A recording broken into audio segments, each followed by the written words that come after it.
Hi, this is Randal Schwartz, host of FLOSS Weekly. This week, Simon Phipps joins me to talk about Jenkins, the continuous integration server that tests your software and builds it and packages it up. You'll want to hear about this, so stay tuned. Netcasts you love. From people you trust. This is Twit. Bandwidth for FLOSS Weekly is provided by Cachefly at CACHEFLY.com.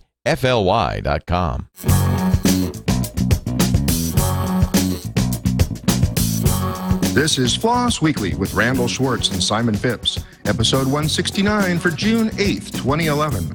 Jenkins.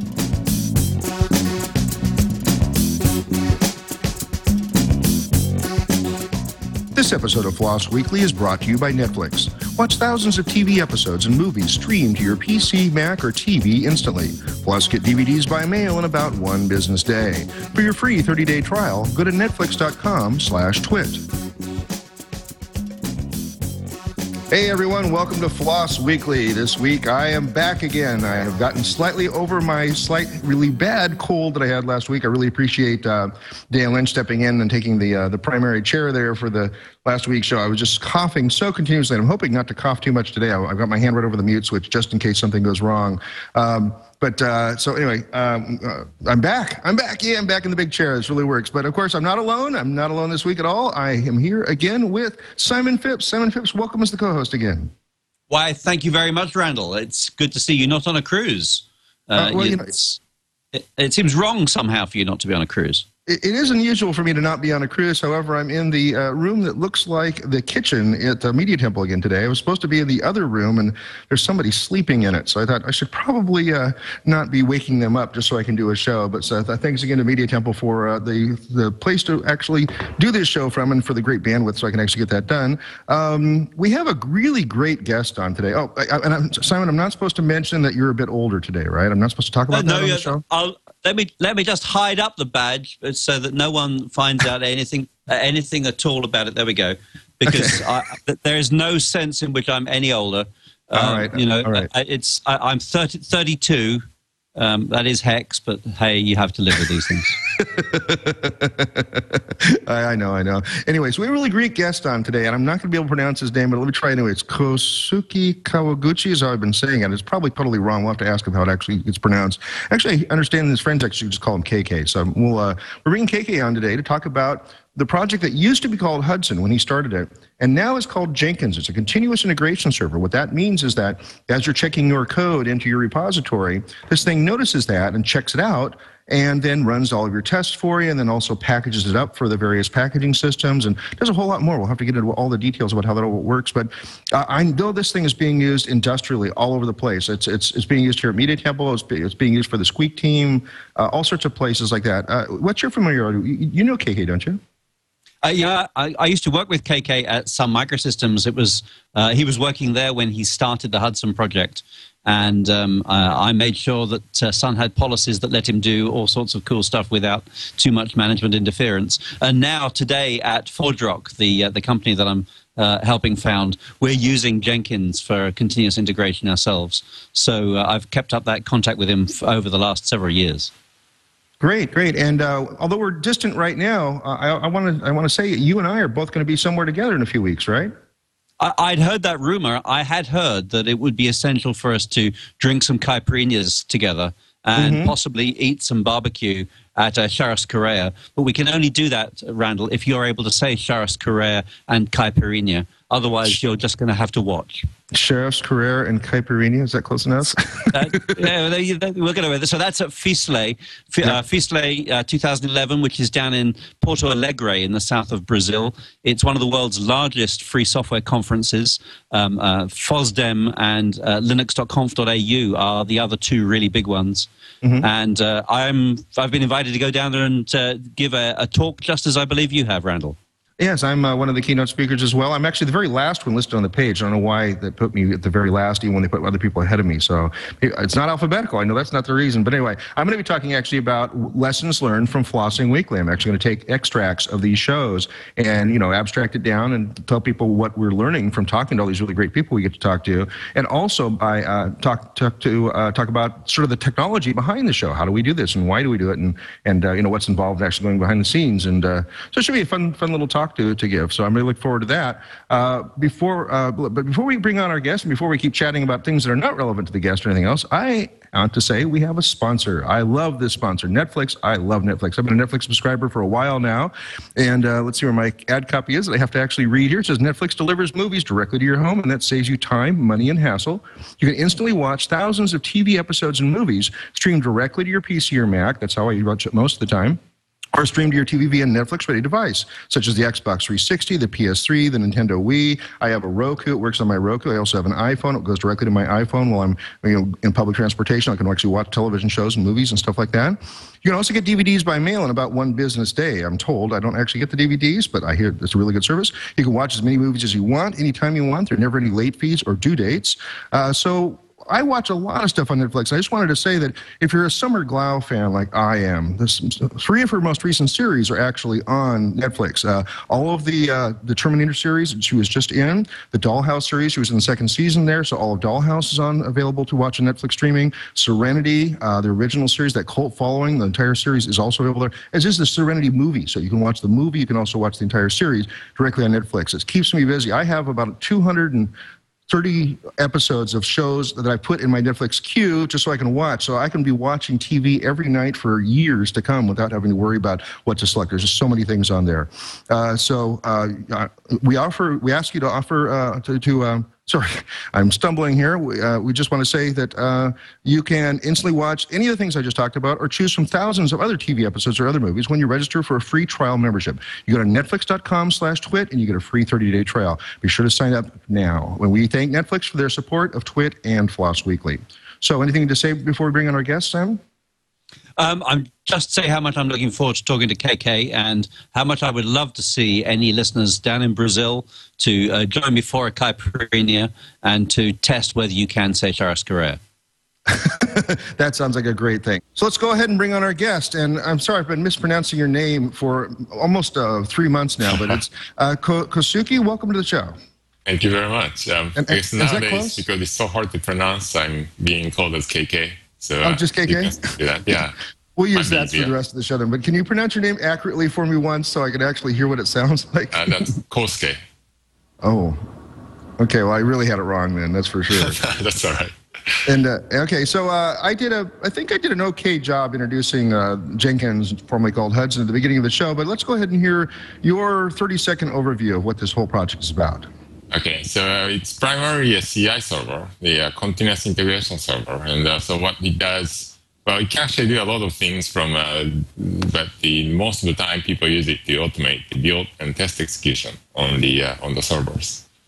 And then from there, you can build up more interesting automation flow, like things like continuous delivery and so on. So that's mainly what it does. Okay, and how would people be using this? So let's see. So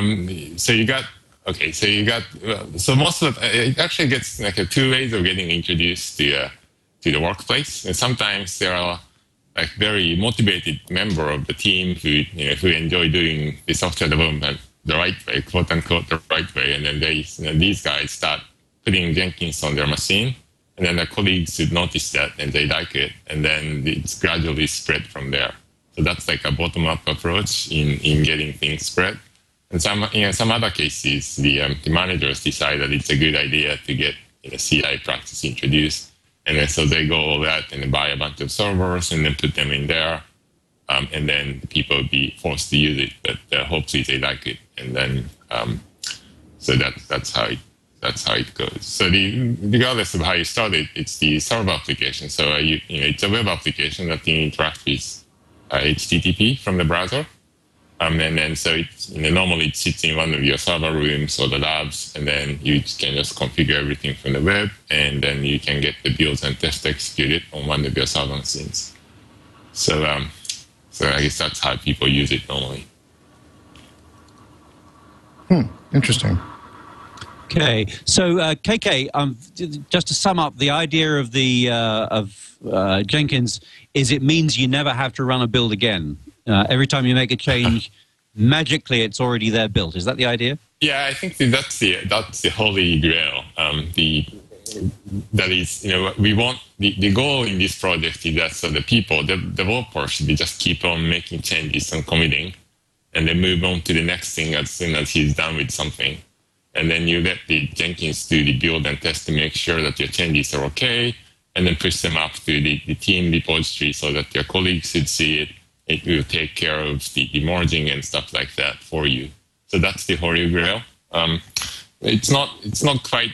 I think most of the users typically aren't there yet. So they still prefer to make sure that the things are reasonably okay before committing changes to the repository, so that people will be still running build and test locally before they commit, and then they use the Jenkins to sort of create the visibility into the project by having this central server monitoring the test execution status and so on. And occasionally, obviously, people forget to commit, people forget to run tests and so on, so that the Jenkins will be able to catch them. And then beyond that, I think beyond the build and test, most of the time, the real value in Jenkins, in my mind, comes from building more complex sort of automation around it. So once you're done with testing, maybe you'd hand it over to the testing team, and then that would do more expensive tests, right? So you could automate those flows entirely inside Jenkins, and then so that part would really save the effort from humans. The things would more or less happen automatically, and you get the result at the end. So that I see is where it's going. Right now, as I recall from the old days, this started out as a Java tool. Yes. But today, I believe that Jenkins has got a wide range of different capabilities. Do you want to just give us an impression of what the scope of those capabilities is? Yeah, so in some other language, I guess so part of it is that in many Java shops, they do other languages as well. Like, a lot of companies do both Java and .NET. And so once they learned about Jenkins, they naturally wanted to use it for those other projects. So people develop plugins to integrate with those tools. So you have very good .NET integration. And then there are languages who just don't. So naturally, I guess the developers want to use the tool that's written in the same language that they are developing. So the Ruby developers would prefer to use tools written in Ruby. Python developers would prefer to use tools written in Python. But there are some languages who don't have a viable CI server written in that specific language. C++ being one. I think the Python would be another. So in those language communities, they really embrace Jenkins very much. And that's also true, I think, recently in Ruby, even though Ruby has a lot of CI servers. So so we have a number of plugins. Unfortunately, I'm not a real expert in Ruby or Python, but you can see a number of test framework integrations, the build tool integrations, and so on.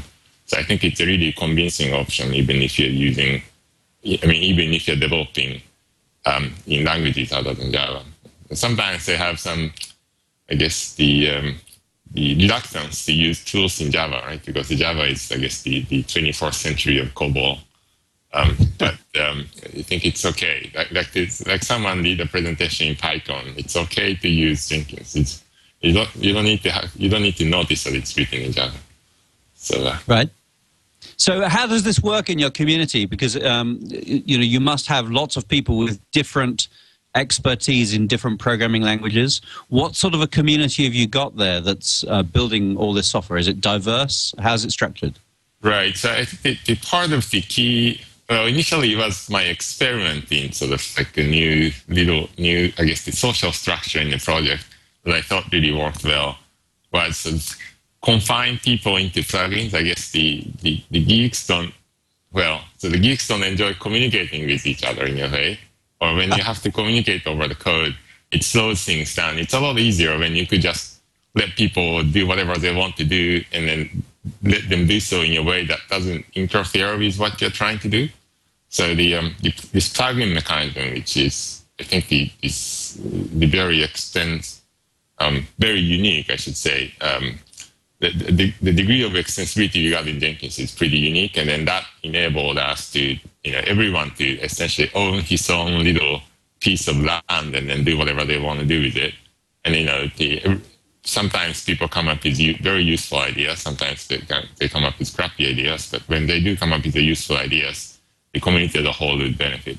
And so in the Jenkins project, we got the interesting committer policy going that if you just ask us to host a plugin with us, we'll give you the commit access right away. We don't try to require that you prove yourself before we give yourself a committership, unlike many other open source projects. So a lot of people, random nobody from our perspective, people who we never heard of just show up in the mailing list and that they want to become a committer because they developed the plugin XYZ. And so we get a constant inbound flow of people like that. And then the things that happen, the other thing that happened in the open source project is that people tend to move on. They just scratch their own niche, and then once they are done with it, then they just go on to do the next thing for them. And so when that happens, if the plugin is hosted inside the Jenkins project, we are still left with that plugin source code. And then by allowing random people to become a committer, it also allows us to find a new maintainer for existing plugins. And so they can pick up where the original guy has left off, and then they can carry it on. So that allows us to create like a long-term maintainability of the plugins, even though people working on it has changed over time. So, right. So that I think that structure is still somewhat unique. That I think the committership is often still regarded as something sacred that you don't want to hand out too quickly. But we sort of changed that drastically in Jenkins, and it seems to be working. Right. So has it caused you any problems at any point? Have you had anyone show up who's turned out to be a problem, or has that all gone perfectly for you? That openness. Yeah. So I think this is like I'd imagine the Wikipedia. I guess this is really close to the Wikipedia model that the people initially get surprised that don't you get some problematic people? Well, it turns out that they don't. I guess I can't recall any incidents. So the only one thing that I remember happening is someone made like a wrong subversion operation and then ended up deleting the whole tree. So that had to be reported. But I guess that's the beauty of having version control system, right? Just because you're a committer doesn't mean you get a final say. So if someone did something that I guess the honest mistake or something else, you could always report it. So that happened once. In another incident, I think there was a localization contributor who wanted to, I guess, see his change, and then they released a few plugins, and so that was noticed, but it didn't really result in any major incidents. So I think overall, I think it was a very good choice for us. Right. So now this whole deal was your private project while you were working at Sun Microsystems. How did that work out for you? How did it end up being something that was happening at work as well as at home? So the original motivation for this project was, partly work driven. That is, I used to work for the groups at the Java EE, but I noticed one day that I'd never written any Java EE app, and then thought that there was something basically wrong with like me producing code that I don't ever use. So I wanted to fix that by writing some program. It's also partly because I used to be a guy who forget to commit files. So I needed some program like Jenkins so that I don't embarrass myself too often. So I started writing this software, but I was deploying it for my company project. And so my colleagues started finding out and they find it useful. And then my neighboring team started discovering that our team is using this little tool called Hudson back then. And so it gradually spread inside the company. I guess the other interesting thing about open source is that it's often the best way to communicate inside a company is to do the open source project, because there is really no viable internal communication channel. So some of the other teams inside the Sun discovered the tool, and then they started using it. So so I guess that's eventually the adoption grows from there, and then eventually I find out that I really need to be spending some time to keep my colleagues productive by fixing issues and maintaining the deployment. So that's when it sort of switched into my day job. So it's interesting. But I guess one kudo that I need to give to Sam was he was very open to letting employees work on these kind of open source projects. So I didn't really have to ask for the permissions or anything like that. So for that, I'm very grateful. Yes, that was indeed the policy that we put in place there. So tell me, since then, back in those days, it was called Hudson.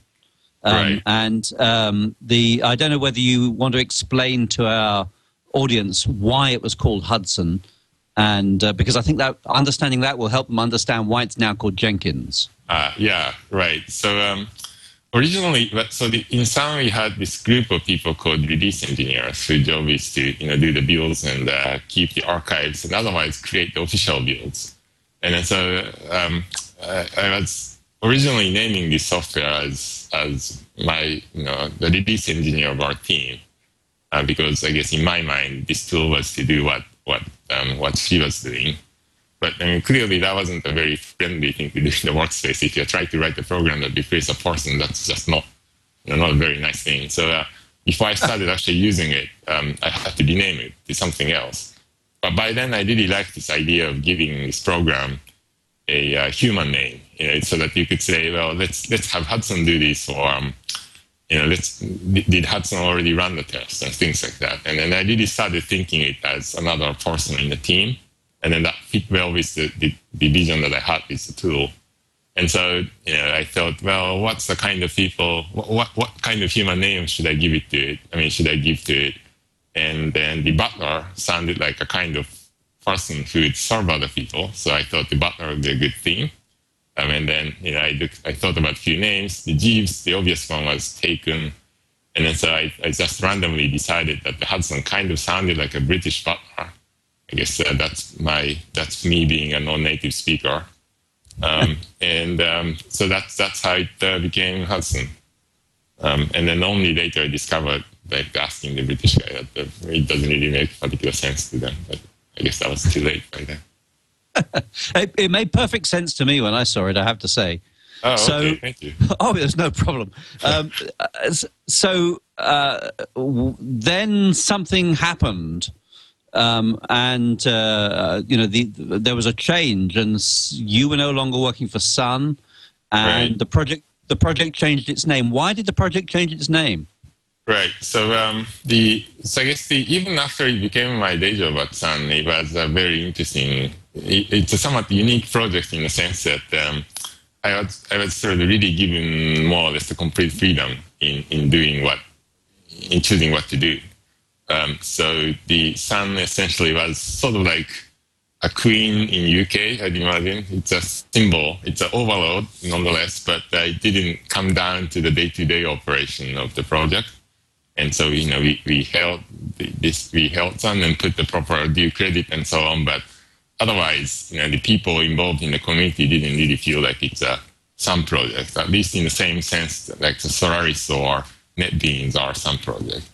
So when the Sun was bought by Oracle, it was, it stayed so there was the initial concern about whether something is going to change in the project, but it didn't. And then so the Oracle kept being this the indifferent overlord, and then that really worked well with us. But toward the end of the last year, I think around the October or November, we had an incident in the outage of the project infrastructure, and then so that motivated us, I guess, finally to move the source code over to the GitHub, which was one of the recurring themes over the past at least 2 or 3 years. And so when we voted it among the developers and then started doing the migration, we heard from Oracle that we own the trademark on the name Hudson, and so you basically have to follow our way of running project or highway. So, so that, I guess that was a very substantial and very much a shock for us, because that clearly signaled a change in the way the project is going to run. Right? It's no longer Queen, but it's more like a prime minister who actually makes the call in those technical details of the project's execution. So, so that that didn't bode well with the people in the community because the contribution from Oracle was very, very small, in terms of the code. So we tried to talk about it. So we started talking to them offline for the couple of months. We tried to arrange a structure in which a trademark could be assigned to some neutral third party so that they don't have a veto power on things. But eventually it became very clear that that's not going to work out, that they are, I think my understanding is that they are sort of, they're playing a hardball, that they thought that the brand Hudson is valuable, that the developers would have to follow their ways. And then so eventually the people who were talking to Oracle after 2 or 3 months of negotiations decided that this is not going to work out. And we put forward a proposal to rename the project into Hudson, from Hudson into Jenkins, because in our mind, right, the people who are actually making the changes, all happening outside Oracle. And then if it's just a name, then it's not. Well, it's a big deal in some sense, but it's not really a big deal in some sense. So that's how. And then that motion was approved by about 214 versus 14, so it was almost unanimous of consent. We got a lot of support from in Twitters and other blogosphere. And then so that was this January, and then since then the project is now operating under the new name Jenkins. And then I guess the reason we chose Jenkins was, again, that sounded like just another butler name. And we also considered a few other names, but this one has the main name available and things like that. So it became Jenkins just like that. Right. Mm-hmm. And hey, I'm back. You are? I thought you were there. So I gather you're having some trouble with builders outside your window, Randal. Yeah, just as we started this interview, I have to apologize to the audience. Just as we started this interview, a jackhammer started right outside the window, and you may still hear pieces of it. It's gone down about another 50 feet, or I don't know if you can. Probably can't hear that. It's probably so quiet you can't hear it over there. But it was so loud that I couldn't even hear you guys talking. So if I ask a question that you've already asked, just stop me midstream, please. But I have a couple of questions now, having heard the last little bit of the show. How does this fit into a developer's cycle in terms of what continuous integration actually is? I mean, I see it from the perspective of both the Squeak project and here at Media Temple, we're using Hudson, Jenkins, whatever it's called. Today. And what happens is that I check in something into SVN and some sort of magical process behind the scenes then checks that back out and builds it, actually runs through the building and the testing, and then sends me an email report if I've broken something. And this is where Jenkins fits in, right?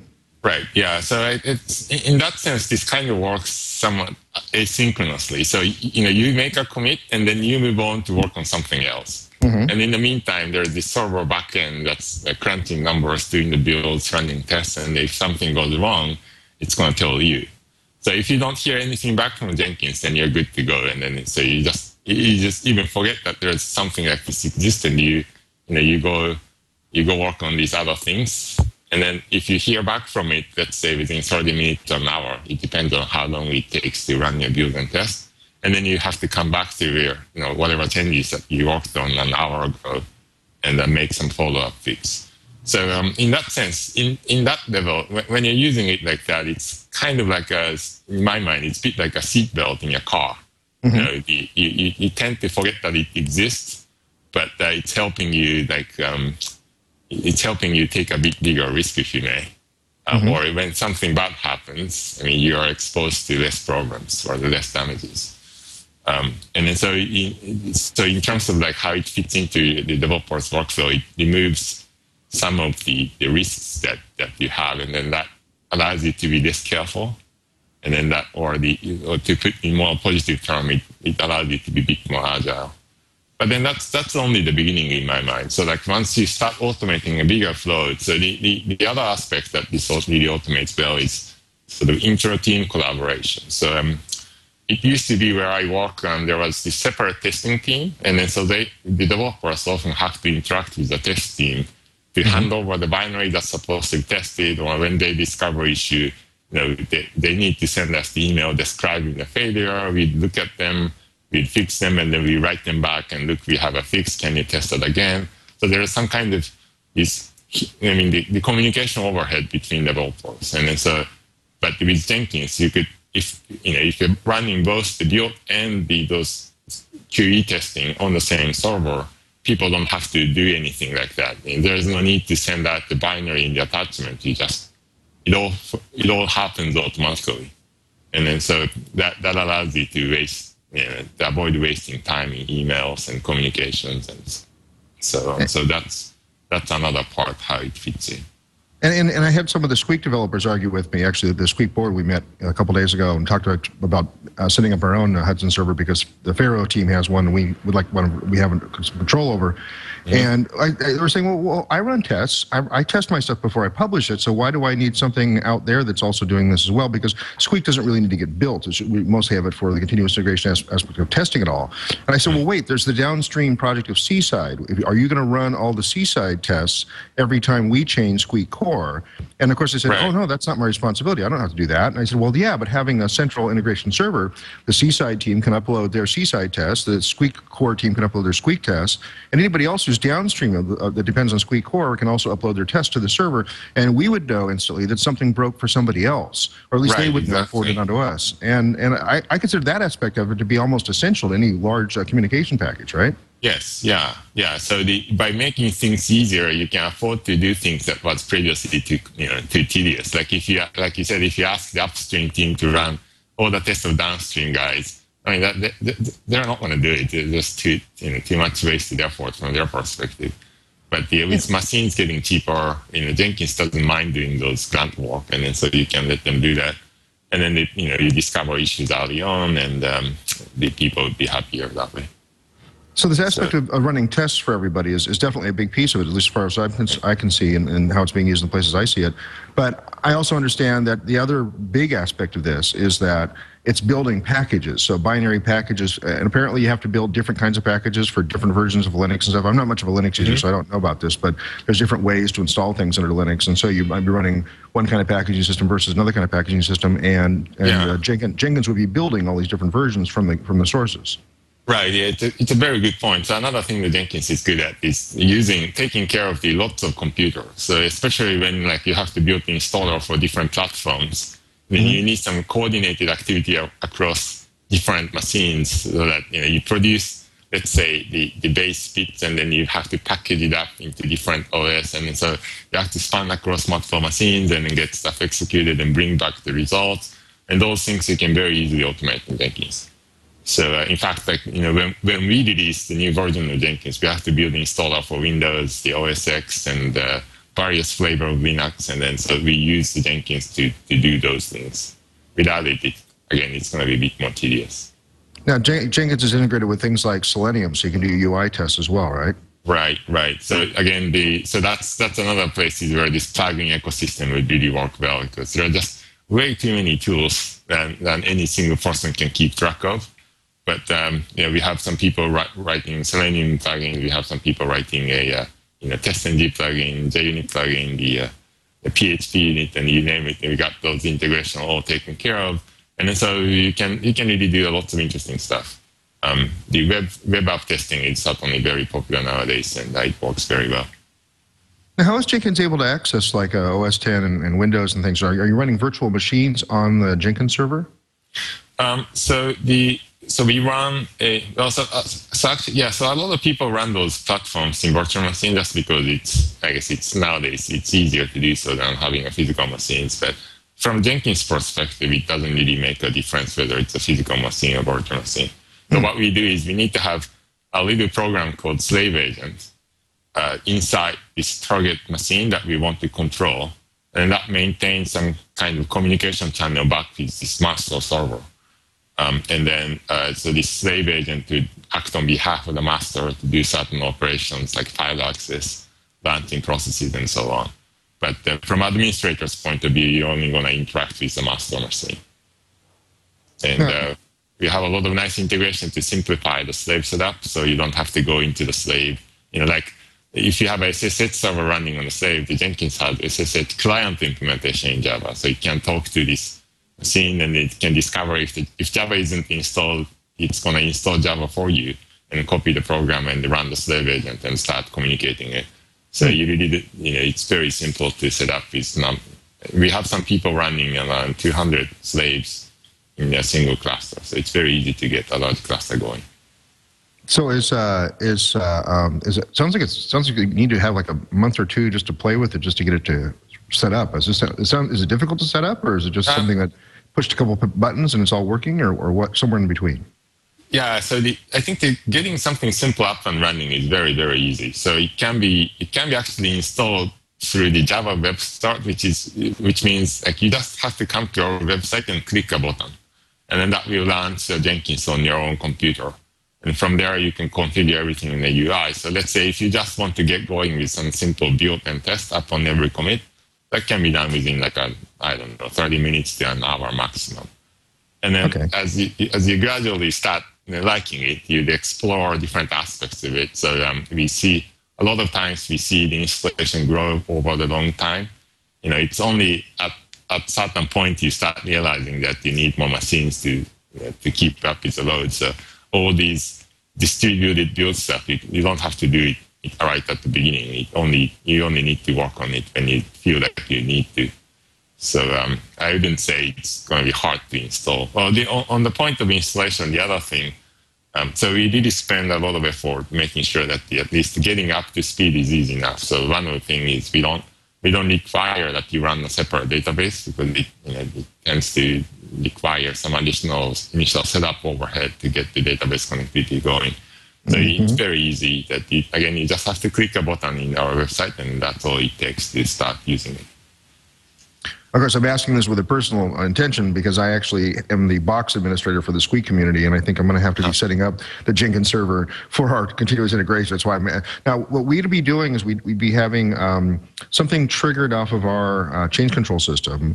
Would trigger something in Jenkins to go check out whatever the latest thing was. We'd have to provide some sort of command line tool, I guess, for that. But then once that happens, we just need to have it run our integration test. Wow, let's see, I wonder how that would come back to notify Jenkins that it worked or not. So it's just integrating with our Squeak imaging system is what we have to figure out, right?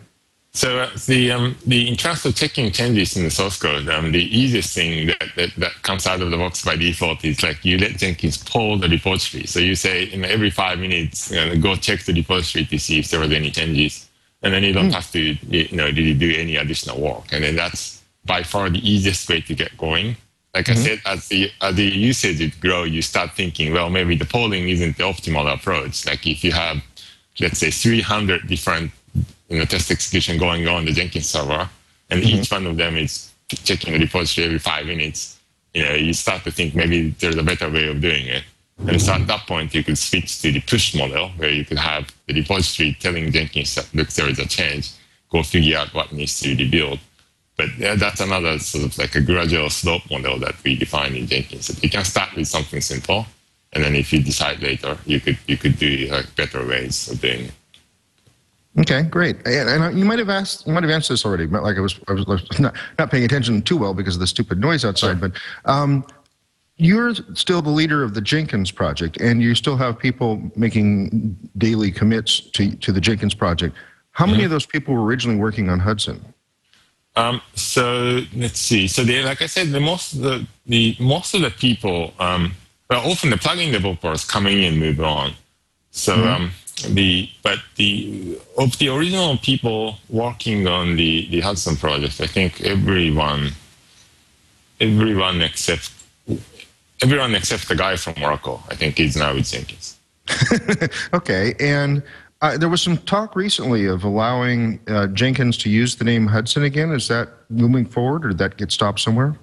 I think you're probably referring to the Oracle, the donating Hudson project into the Eclipse Foundation. So they are not really they are not letting the Jenkins project use the name. I think they are donating the trademark into the Eclipse Foundation and then running a project under there. Well. So, how are the commits coming along on that project? I mean, are you swapping commits back and forth, or is it sort of just this rival thing out there now, or how do you deal with that?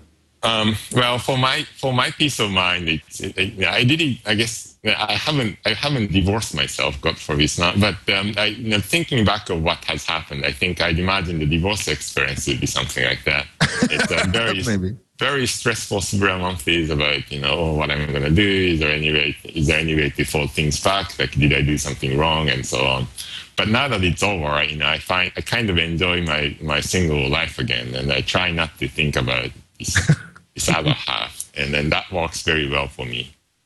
So I don't look into changes that they're making, but sometimes people tell us that there is this thing that they fix it, so aren't you going to fix it in the Jenkins project? And I guess it appeals into our competitive nature, and so we nonetheless end up fixing the same issues. So I guess there's a certain degree of the competition going on, but I don't think there's any serious changes. I mean, the changes flowing between two projects yet. Now, who has the ownership, the copyright for the code in Jenkins? Is it still a lot of Sun Oracle license issue? Yes. So the copyright of the code is owned generally by people who wrote code. So for the portions that so let's say if the people contributed patches, they are still owned by the people who made the patches. Mm-hmm. And then for the part of the code that I wrote on behalf of Sun/Oracle while it was my day job, it clearly belonged to them. And then there was also a substantial portion of the code which I wrote after I left Oracle, which clearly belongs to me, and so on. But the copyright is, I guess, a hodgepodge of the mixture of all kind of different, owned by all kind of different people on different portions. But the whole entire source code is licensed under MIT license, which is very liberal. So that in practical terms, it allows anyone to do pretty much anything with minimal legal overhead. Now, who chose the MIT license? Because that would be unusual for something of this nature. More people would reach for the GPL right away. Right. So I guess that's also, so I chose it because this started as my hobby project, and back then I had my my idol, shall I say, the guy named James Clark, who is to me is like a programmer god, and then he used to choose MIT for everything. He still might, I don't know. So I guess I thought, well, if my god is using MIT, it must be good for me as well. So I was just doing all my open source projects under MIT. So the Hudson was no exception. So I guess in that sense, it was a lucky choice. I mean, it was a lucky choice for me. If it was GPL, I think it might have some other implications. And the code is mostly in Java, I understand? Yes, pretty much all in Java and with some XML. We actually tried to change that. As for example, one of the relative new efforts going on inside the Jenkins project is to enable plugins to develop entirely in Ruby, and then we'd be actually running it on JRuby. But the people writing plugins wouldn't really have to know that that's the case. And so that, I think, when that work is complete, we should have a good portion of plugins now written in Ruby. I think which will be wonderful. And like most open source projects, I'm sure you're looking for more people to contribute. Is there any particular skills that people need to contribute, and any particular skills that you're lacking the most? So I guess what people often don't seem to realize is that the writing code isn't the only way to contribute to the project. In fact, I think it's just one of many. So, like we have one of the very fortunate things that happened in the Jenkins project is we got this wonderful community guy named Tyler. And he has been very good at rallying the community and create a sense of unity in people, and that matters a lot. And then so that was invaluable. We have some other people who are writing books, which is another great contribution to the project. It's a lot of effort that not many people could actually take, but it's nonetheless it takes the project into the next degree. So. If you can write Java code or know some XML stuff, then yes, wonderful. That we'd be very much looking forward to having you writing plugin and so on. But if you're just good at writing documentation, that's also great with us. And the other thing is that we really want people telling us where we have usability problems. I think looking at, I guess, watching people use Jenkins over their shoulders, one thing that I really cringe is that when tool doesn't behave the way it should, when it doesn't meet the expectation, let's say like not reporting errors in a nice way, or not providing early enough feedback about how they are doing something wrongly. People often blame themselves for not doing things right, but we want more people blaming tools, saying, if I make a mistake, it's the tool's job to tell me that I made a mistake. And so, I want more people reporting issues like that, so that you could make the tool more usable for a larger number of people. And already right now, like I said, this the effort is going on to integrate, enable development in Ruby. And for that, we need, we got some of the groundwork done to the point that we now need someone like some really Ruby guy that doesn't need anything about Java, that tell us, look, this is how we do things in Ruby, that we expect, we expect you guys to follow these conventions and so on. So we're looking forward to see some good Ruby developers willing to enable this great Ruby integration in Jenkins. So, KK, I was interested to hear you saying there, to roll back a little way, about how Oracle had taken that copyright and donated it to Eclipse, right, completely ignoring the real community and encouraging Eclipse to go and pretend they were the community. And it was almost as if they wanted to kill you off. And I just noticed IBM and Oracle using exactly the same pattern with OpenOffice over the last week. I wonder if you've got any. I wonder if you have any useful advice or experience that you'd want to share with either the Apache or with the LibreOffice communities. Well, I'd actually rather love to hear their thoughts on this, but well, it's somewhat, I guess, well. I guess, yeah, so like it's like, well, I don't know how to phrase it nicely. Well,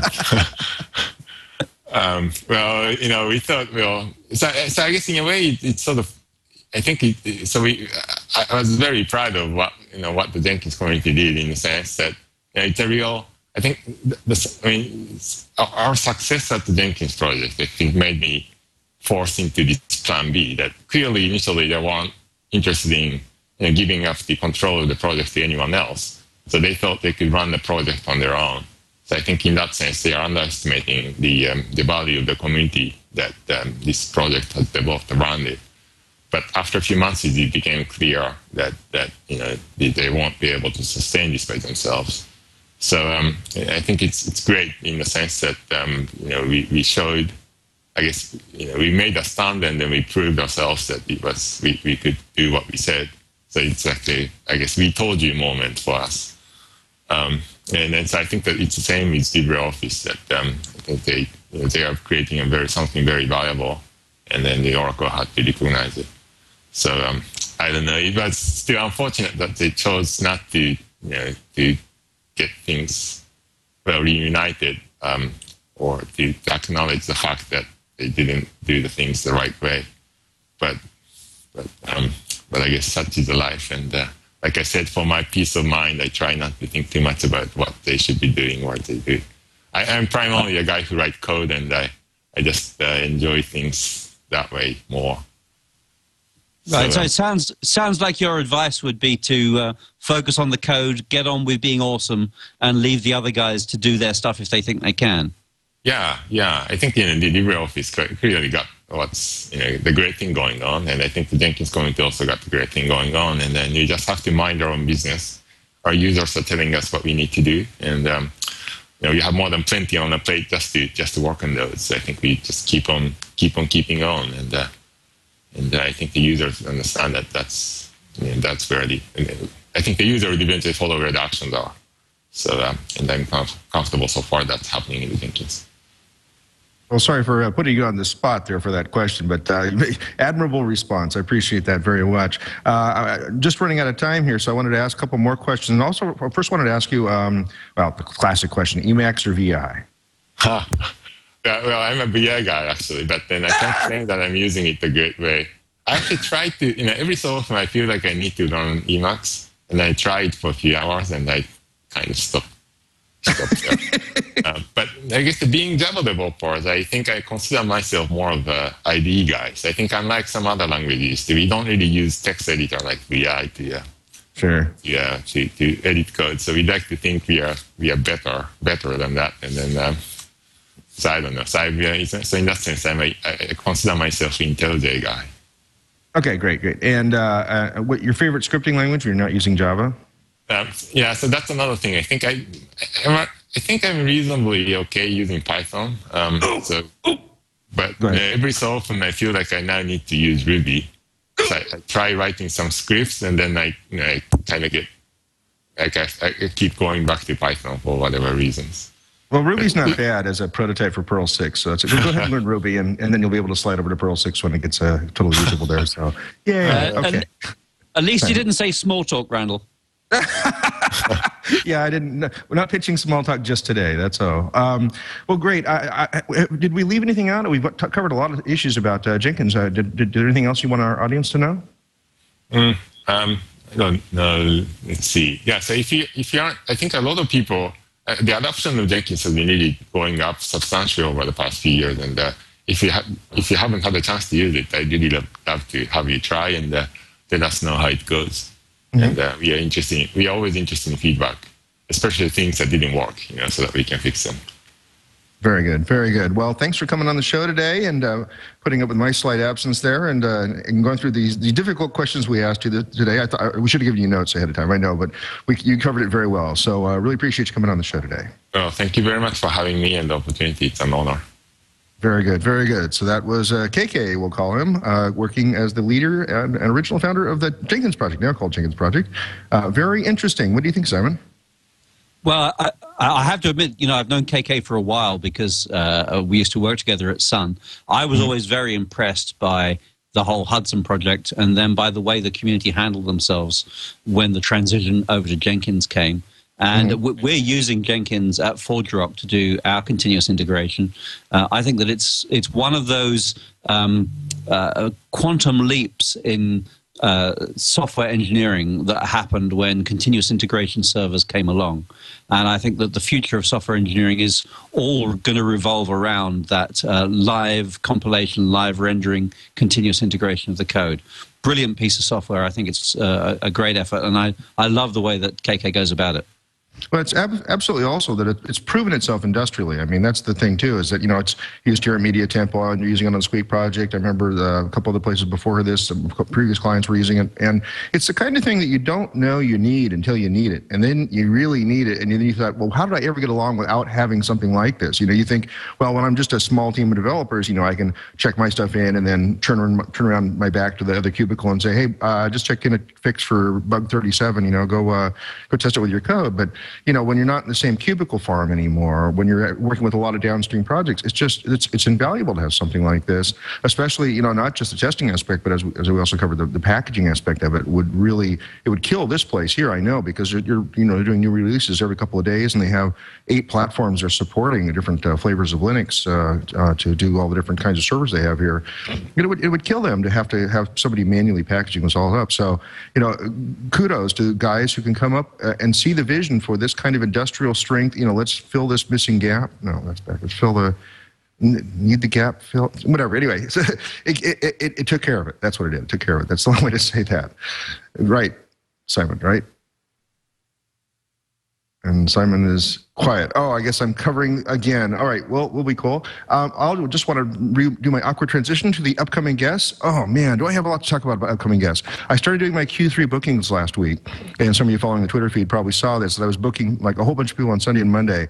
So we have coming up next week, though, someone who's been on the list for a little while now, Curtis Jewell, friend of mine, going to talk about Strawberry Perl. It's not just flavored. It's a kind of Perl that runs natively on the Windows platform. And not only that, but it includes the compiler and everything else that you need to be able to build stuff off the CPAN. So on one easy download, and all of a sudden you can be almost as productive on Windows as you can on Unix with Perl. So that's really cool. Get to talk to him next week. Bradley Kuhn has just been booked on there. He's head of the Software Freedom Conservancy, been a long-time supporter of open source software. I'm really happy to have him on the show.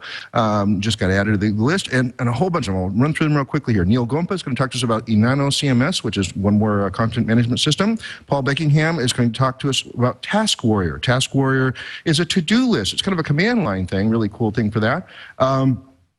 So we'll see that coming in a few weeks. I hope Simon comes back I hope Simon's going to be at OSCON, because I hope to do a live OSCON show like we did last year. We found a couple of really good projects to interview live. Hopefully we'll be able to do that from OSCON. That'll be the show that week.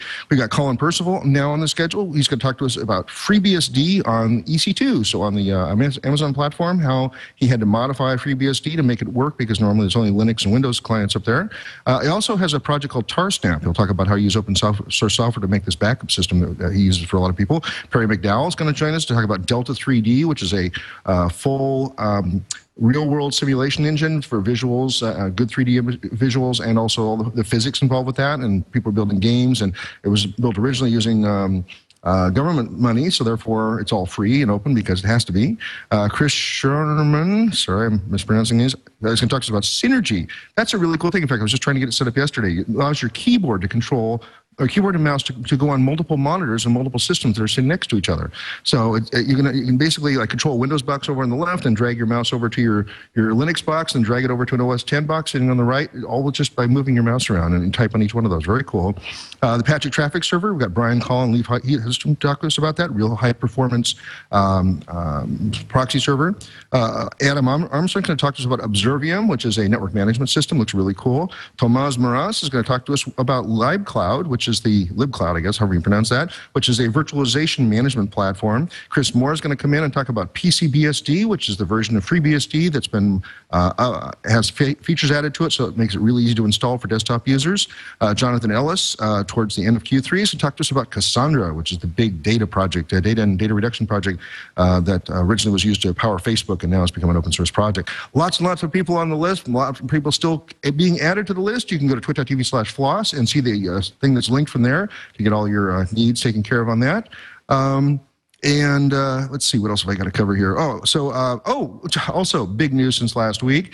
Some of you may have seen this already, but we now have both a Twitter and an Identica handle for Floss Weekly itself. So if you're tired of trying to piece through my tweets about whether you have what I'm eating for lunch versus what's coming up on Floss Weekly, you can now just subscribe to one place, Floss Weekly, all one word, on either Identica or Twitter. And we also have a blog that's linked to those. So if you want to comment on any of our upcoming guests or comment on anything we're thinking about for the project, please go ahead and follow the links on Twitter or Identica, and you'll go right to the Posters blog for that, flossweekly.posters.com, if you want to just look it up directly.